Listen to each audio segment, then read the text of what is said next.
in Crane's last two or three weeks that you're part of the new BIPOC CEO group that has been put together of nonprofit leaders.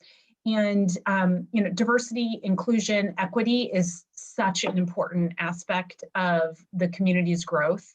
And I'd love if you could take a moment to talk to us about that group, your involvement in that group, if you see any opportunities of how Impact could be supportive of both either the leaders, the organizations, that group in and of itself, and just educate us all about that project and what's happening there.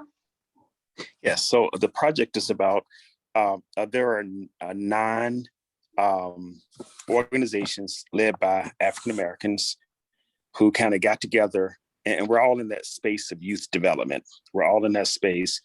And one thing that's common about the group is that, we look at equity, we look at,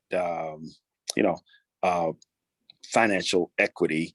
And one thing we noticed is that a lot of in this grant space, a lot of monies are funneled to organizations that are not with people of color.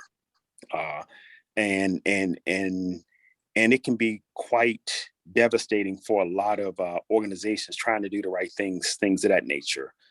So the thought was to say, okay, come together, learn from each other to try to figure out, okay, what does it take to be successful in this space, and also to continue to make an impact, to make that impact. As a for instance, like I look at Impact100 and what meant so much to me. I'm telling you, the thing that meant so much to me with Impact100 is the fact that there were 100 women with 1 vote apiece, and that said, you know what, I want to put my vote towards something that I think can make a difference. And just the thought of it, that people thought enough of the Lawn Academy and the work that we're doing to say, you know what, I would like for my money that's as hard, that I worked for so hard, to go towards something,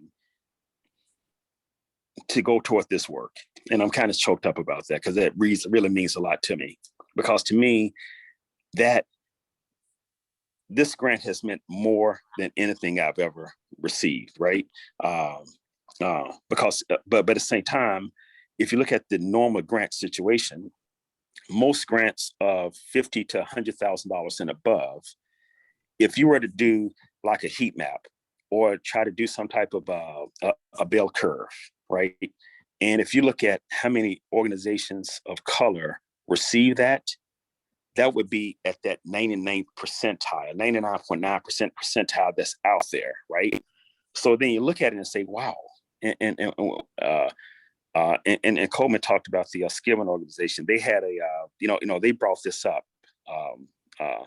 as far as one of the problems that they saw in this space. And that is, and the easiest way to see it is that if you go to a grant,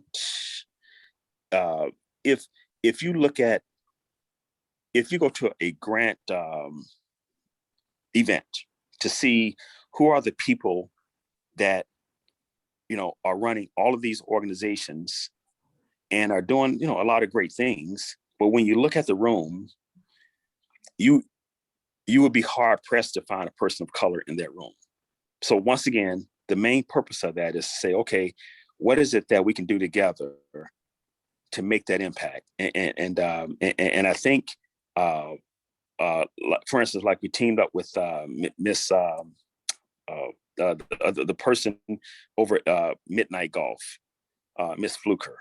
She's awesome. She's got one of the best programs I've ever seen. Those that know Midnight Golf, right? She started it. She's the founder. She does a lot of great things, and she's taken that program to like this national level. So having people like that on the team and others to show others the way to say, you know what, this is how you migrate. This is how you work with different companies and things of that nature. And I think the best way I can explain it, kind of how it looks, is that we won a grant one time. It was for $1,000. Just to put in perspective, it was for $1,000. And think about this. My wife and I, we're thankful that with the Lawn Academy, we pretty much funded the Lawn Academy from the beginning until we just got too big and we just couldn't do it anymore. But my point is, but this grant was for $1,000. The person that wrote that grant, she was one of our partners. Dr. Stevenson, she helped to write the grant. And then when it was time for that grant to be awarded for $1,000, she was standing right next to me, just right next to me. And then the banker came to give us the grant. He gave the grant to her. And I'm standing right next to her. She said, no, that's not my organization. That's his organization.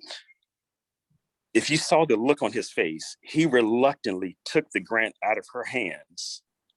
And it's like it was a heavy weight for him to hand me $1,000 check, as if it took almost everything in him to do that. So that's only $1,000. Just to understand the magnitude of what we're speaking of. So the operating grant for the Lawn Academy, remember, was over $100,000 per year. So my wife and I, we would give 20 to 30% of that every year toward the Lawn Academy, because we believe in it that much. So, but the point being is that if you extrapolate that out and say, okay, if it was that tough for a person, first of all, the thought was, if two people are standing side by side, the person made the conscious decision to say, this person over here is the one that gets the 1,000 and the other one doesn't. That's what we're trying to change, right? So that's where diversity, inclusion, and that's where that's what it means so much. So once again, I would say the biggest thing that I think Impact 100 can play toward this is just to show the world. And I'm like with Coleman, I'm always so I pronounce so much and say so much how Impact 100 means so much, because once again, it shows how the thoughts of people and individual contributions of a group of people can make a big difference in the decision.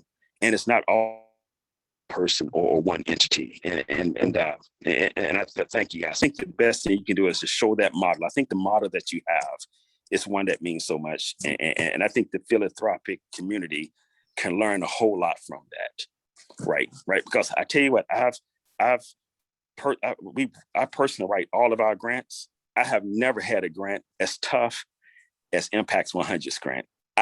And that's what it means so much to me also, because you guys were so rigorous with that grant, with, Mr. DeBose, calling, hey, dude, we need this, we need this, we need this. So just awesome. So it meant a lot. So once again, that's what I see in that space. And that's why I see the need of doing it, because we do want our organizations to thrive, but we do need to learn from each other as to how to make that happen.